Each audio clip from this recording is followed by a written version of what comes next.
Hey guys, so today we are going to be doing a breakdown video on the ZENKAI CABBA, as well as some of the new stuff coming alongside the update to Legends here. This video is a little bit late just because the game was down until 6 AM my time, and I was not going to stay up that late.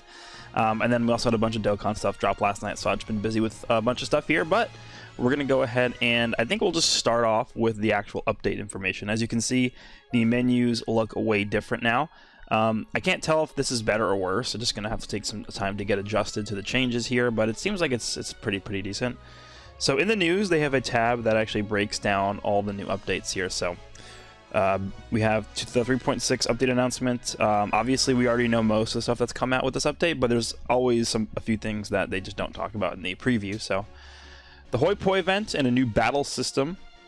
Battle event system. For more details, check out the announcements for the ongoing events. So the Hoi Poi stuff is back. I believe they actually have like a step-up system going on for this. A new format. Get reward items on each step.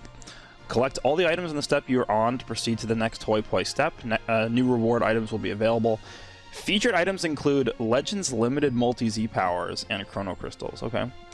So it seems like there's just a ton of events you can get Hoi Poi coins from. They did also...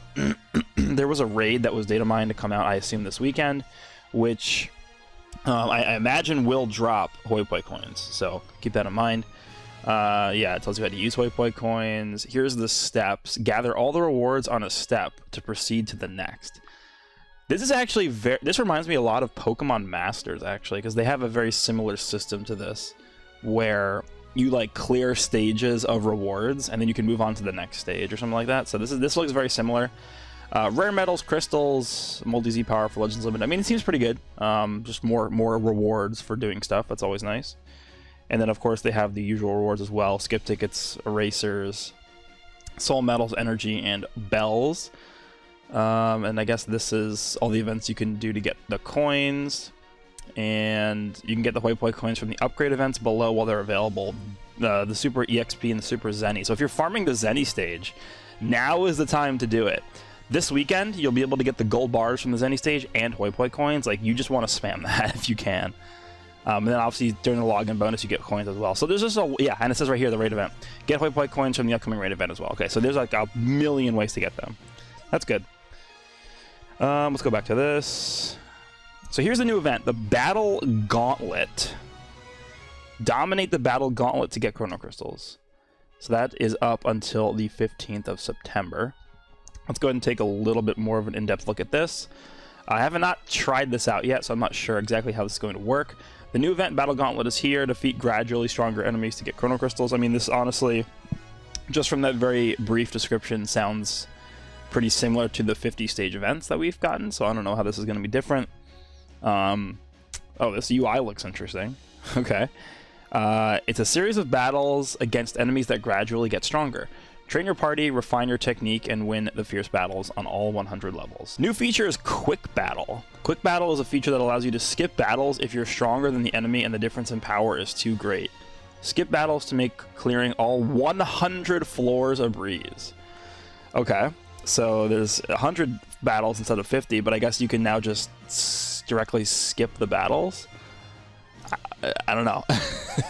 I don't know how much I like the idea that you just skip everything. Like, is this just gonna be a menu simulator at this point? Like, I don't know. If you can't beat your opponent in a quick battle, make good use of your own techniques to win. Quick battle cannot be used after reaching floor 70. So I guess once you reach floor 70, then you do the remaining 30 manually, I guess. You can earn battle rewards even when using quick battle. Energy will be consumed as usual. And then here's the battle bonus units here. So, and then a boss stage appears every 5 floors, and so it looks like a total of 700 crystals can be obtained through this event. Plus, you can get up to 1,000 rare metals via drop rewards. Cool. Again, I'm not really going to be able to judge this event too effectively until I actually experience it myself, but I'm definitely going to give it a try later. All right, so going back to this. Battle version 2.4, I already gave my thoughts about that in a separate video. I don't think, I mean, okay, here's my very short summary and breakdown on this battle version. The changes are fine. I have no issue at all with the changes at all. Like the nerfing to like the the thing where you like wait a second before using an arch card. Like, I don't care about that at all. Like, that's fine. I'm not upset because they're nerfing that. I don't care. The reason why I'm upset is because they can do so much more to change the battle system and make it better by doing more changes, but they just don't do it. And for that reason, I feel like the current battle system is just stale. And so I want them to experiment and try different things without doing too much, right? For example, I'm not asking for them to introduce another feature like tackle to PvP. I'm just asking them to experiment with different things, such as, you know, increasing the animation speed for some things. One of the biggest things I've been, you know, pushing them to do is to discourage this like overly passive playstyle that a lot of players have. And I don't blame the players for doing that. I don't blame the players for doing passive playstyle because it is literally the best way to play the game because of the battle system. So it's on them, it's on the developers to change that, to encourage people to play differently. People are just going to always flock to what the best play style is, to ensure that they're going to win as much as possible. And that's the same reason why we see everybody using Hybrid Saiyans, why we see everybody using Zenkai Saiyans, all these really ridiculous teams, you know, movies. There's a reason why people are using these teams, because they're the best teams. Like, they want to win. So people are going to, you know, use the same strategies in PvP that they know are going to be able to have the best chance for them to win the match. So they need to tweak the system, I think, a little bit more to encourage people to not play as passively as they have been. PvP and battle system adjusted the matchmaking system. This change fine-tunes the system to further prioritize matching players with similar levels of strength. That is interesting. I wonder how that's going to affect actual matchmaking. I didn't even know they were doing that. Added a feature that makes your device vibrate when a match is made. Okay. Adjusted the actions possible after using special arts. Previously, if you tap the screen when using a special arts, your character will perform a tap attack. Oh my god, they finally fixed the green card glitch. Nice. That is... Dude, that's been in the game for like 2.5 years. They're finally fixing that. Okay, that's really good. Adjusted the tap detection between arts cards. The tap detection between arts cards has been adjusted to prevent your character from performing a tap attack when you tap the space between the arts cards. That's good. I've been guilty of that as well, you know, tapping in between the cards and then your character ends up doing something you don't want them to do. I have no idea why they just don't remove that space. Like, why do the cards have a space between them? But I mean, if this is going to work too, that's fine. Removed ability to use unofficial equipment. Okay, finally, that equipment stuff is out of the game. And I assume people are going to get banned for that, or they have been banned already. You can collect all of the missions at once now, which is good. Multi-Z power can be used directly from your gift box. Equipment, the changed remove slot to re-upgrade slot, so you can continuously re-upgrade the same slot, and I guess it's going to just keep going until you get a better roll. We have confirmed the existence of the following issues and are now investigating them. Performing consecutive equipment upgrades, your currently held chrono crystals will not be updated correctly. Okay, display issue only, sure. Tournament of Power now displays the amount of energy you have for the tournament, so... Friendship rank stat adjustments are now displayed. The Tournament of Power, you can receive a stat boost when you reach a certain friendship rank. This update adds the value of the stat boost to the boost listed in the character details. Okay. That's pretty much it for that. And you can use preset parties in co-op. Adventures, you can auto-adventure now, which is nice. And then just a bunch of UI improvements. I mean, like with like filters and searching through your box is easier too. Guild Exchange Shop now appears in the Exchange Shop menu. Consecutive use of skip tickets is now faster. Okay, interesting. Added a feature to support on the title screen that lets you delete your user data. Updated the Z-Metal shop, various events. Okay. And then there's other improvements, I guess. I'm not really sure. But that's it. I mean, this is not like a game-breaking update by any means, but it is a nice... it's a nice update. I mean, I don't really have any complaints about this at all. The one thing I would just say is they need to work on upgrading their battle system. But I am in favor of what they've done with the update here. Let me know down below if you guys are in favor of it or if you dislike the changes at all. And by the way, they did add this little additional thing here, which is for Legends Limited characters on your team, there's a little, like, you know, thing above their portrait that says Legends Limited. Kind of like how they did for Zenkai's in the battle. Like, there's like a little 7 icon on them now. I wonder if actually, like, in battle, those Legends Limited characters have like a little thing next to their portraits in battle. Maybe. They might. All right, let's go ahead and take a look at CABBA here. So The one thing I would say about Cabba is he's like directly competing with Vados as like the green support type unit for Rival Universe, and then I guess also for like Vegeta too. It's gonna be Cabba has a very steep hill to climb to overcome Vados, I would say. But we're gonna go ahead and go with display maximum stats here, so we can see his stats at Zenkai 7. 264,000 strike, 282,000 blast, 178,000 strike defense, 183,000 blast defense. Not bad. His strike attack is a little low, but I mean he's a support type, so you can't really expect too much out of the stats. 183,000 blast defense is pretty solid, and then 282,000 blast attack is actually really good for a support type unit. That's typically the attack stat we see for like newer Zenkais that are blast types or range types. So I am more than okay with that number there. Let's go and take a look at the actual abilities here. So the main ability is restores own health by 35, restores allies other than this character's health by 10%, cancels own attribute downgrade, so it's more so just like a team heal, which is fine. I assume his Zenkai ability is Green Rival Universe. Yep, it is. Okay, that's to be expected. I mean, that's pretty much his only option. So Green GRN can finally be Zenkai buff too. That's cool. First unique is Diligent Effort, 20% damage inflicted for 20 counts. Blast damage inflicted increased according to the number of timer counts elapsed with the current character. Actually, that's 70% of blast damage is a lot for a Zenkai unit, and it's only 6 counts. I mean, 6 counts definitely can be longer than you think, right? If you switch into this character in the middle of a combo and continue that combo with this guy, he's probably not going to be getting that 70% blast damage buff until the combo's over. So this is more so a buff that you're going to want to just switch into Cabba at long range and initiate a combo with him to get the full benefit out of that buff.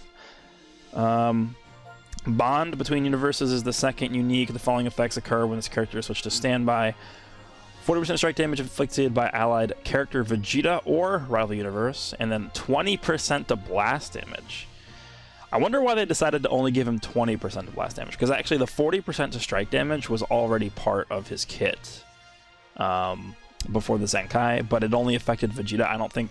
Yeah, Rival Universe was not part of this kit, because Rival Universe as a tag didn't exist when this guy came out.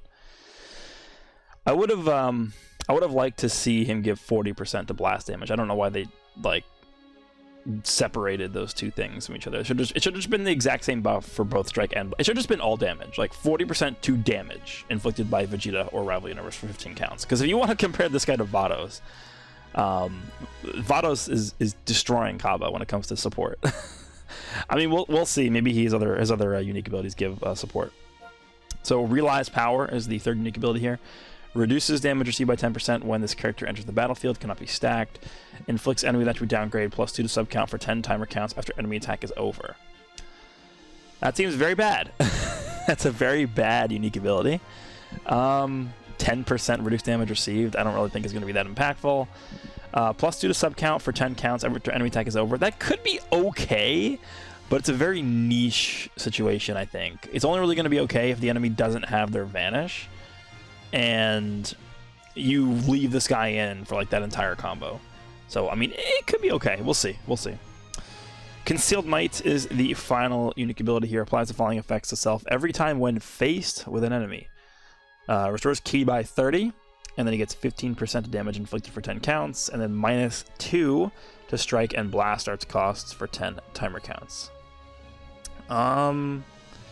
So this also activates when he switches in, right? So he's going to get 30 ki when he switches in. He's going to be getting 50% damage. He's going to be getting -2 to strike and blast arts costs. So that 15% damage is stacking on top of this 20% damage here, so it's 35. And then, you know, depending on how many counts he switched in, his blast damage will go up too. So I mean, he could potentially be at 105,000 blast damage, which is definitely not bad, but I mean, it's pretty situational to get that. The strike is normal, blast is normal. The blue card is the Gallic Cannon, deals major impact damage, 15% to damage inflicted by allies for 10 counts, okay. And then the green card is unlock key form of attack, 25% of damage inflicted by allies for 30. That, you know what? People are gonna look at this and like disregard this as being a bad green card, but this is actually not that bad. 30 counts is a long time for a green card effect like this, a team-wide green card effect. Like, you pair this guy with somebody like, I don't know. Is there anybody that holds a green card on Rival Universe? If somehow you're able to pair this guy up with a unit that holds a green card, like, this can get very out of control. Just spamming these with team-wide buffs for 30 counts like that, this could be pretty good. But on a normal team, I mean, you're only really going to see like one of these effects up at once, so it's okay. I mean, it is a stop time at the very least, so it's definitely not the worst thing ever. Looking at his kit overall, my initial impression before using him is that I don't really see a scenario where I'd use this guy over Vados.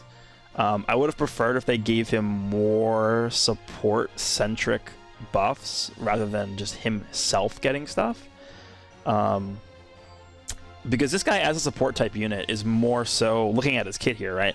He's more so just like doing his own thing. Like he's getting damage. He's getting damage reduction. He's doing all these, sub count reduction, stuff like that. So he's not really directly supporting his team as much as somebody like Vados is, which I guess is fine. It's just a different style of a unit. But I think for the way that I like to play the game, I don't really see myself using this guy over Vados. But something else to note as well is that he specifically buffs Vegeta with this unique ability right here. The problem is, like, what teams are you going to use him on with Vegeta? Saiyans? Like, that's it. Because if we look at his tags, we get Saiyan, Super Saiyan, Universe 6, and Rival Universe. The only tag this guy fits on with the Evolution Blue Vegeta, because I'm assuming that's who they want you to run this guy with, because it literally came out together, is Saiyan, right? He's not part of the Universe Survival Saga, because this guy was technically part of the Universe 6 versus 7 arc. Vegeta's not on Super Saiyans, Vegeta's not on Rival Universe, Vegeta's not part of Universe 6. Cabba's Z ability buffs green or Universe 6 max health, so basically a dead Z ability on the Saiyan team. And then I'm pretty sure Evolution Blue Vegeta does not buff the Saiyan team. Like, he doesn't buff the Saiyan tag, right? He buffs Vegeta Family, not Realm of Gods, God Key, and Universe Survival Saga. So you're going to have two characters on the Saiyan team that just don't contribute to the Z ability buffs of the team. Like, that seems like a terrible team build. So I'm just like, this guy's like not really runnable with Evolution Blue Vegeta, which is very odd considering that's, I assume, who they want you to use with him. But that's Cabba. Let me know down below what you guys think of Cabba. Are you going to Zenkai him? Are you not going to Zenkai him? I think they actually also added some events to the game to, like, get his Z power. I remember seeing that somewhere. Yeah. A Saiyan's Pride, Super Saiyan Cabba. And then there's another event too, Awakening Z Power. Oh wait, these are just missions? Oh, okay. I don't know if they've ever put these missions in the actual news before. Okay, interesting. So they're doing that now. But this event here, the Super Saiyan's Pride Cabba, you're able to get Z Power for him. Clear every stage and complete each daily bonus battle and the concurrent missions to get enough Z Power to limit break to 7 stars. Is that true? Let me go check the missions real quick. I'm intrigued, but I assume the regular missions are here too, right? We go to special, yeah. The regular Cabba missions are here. Nice. So let me check this. Yeah, 1,500 Z power through this event. That, you know what? That's that's actually pretty good. And you get all these. What is this? How many? Does it say how many crystals are available? Yeah, 500 crystals. I mean, hey. They did a good job with this. This is something they did not have to do. So you can get 1,500 Z power through those missions. And then if you purchase the premium missions over here, what is this? 2,000 crystals? You can get him an extra 3,000 Z power. What is that? I'm pretty sure that, isn't that like red 1 for Cabba? And then you can get him to Zenkai 1 as well through these. Like, it's actually a pretty good deal. But they really did a good job with this, actually. Wait, what is this? Oh, yeah, and then they added these other missions for Zenkai power. So you can actually get them to Zenkai 3 if you buy these missions, too. Because these are 2,000 Awakening power for free for these missions. They are slowly, if you guys have noticed, becoming more and more lenient and generous when it comes to the Zenkai mechanic in this game. I think they realized over the course of, 2 years since the mechanic's been in the game, well, almost 2 years at this point, that it's just something that should have always been free. Because keep in mind, remember when we first got Zenkais, it cost like 20,000 crystals to get the unit to Zenkai 7. Now they're coming out with Zenkais that you can get to 7-star and basically Zenkai 3 for 1,000 crystals total, or 2,000 crystals total through these missions. because they're giving all these other sets of missions you can do to farm them up. Like, I do like the direction they're taking Zenkai's in, even though they're not as powerful, right? That's the trade-off, right? The Zenkai's are not as powerful as before. I think this free-to-play route that they're going down for Zenkai's is the better way to go. So I do like this update a lot. I think they've done everything pretty well here. Let me know if you guys like it or not. Do you like Kabba? Do you like the update? Let me know. I want to hear your thoughts. Hope you guys enjoyed the video, and I'll see you all in the next one.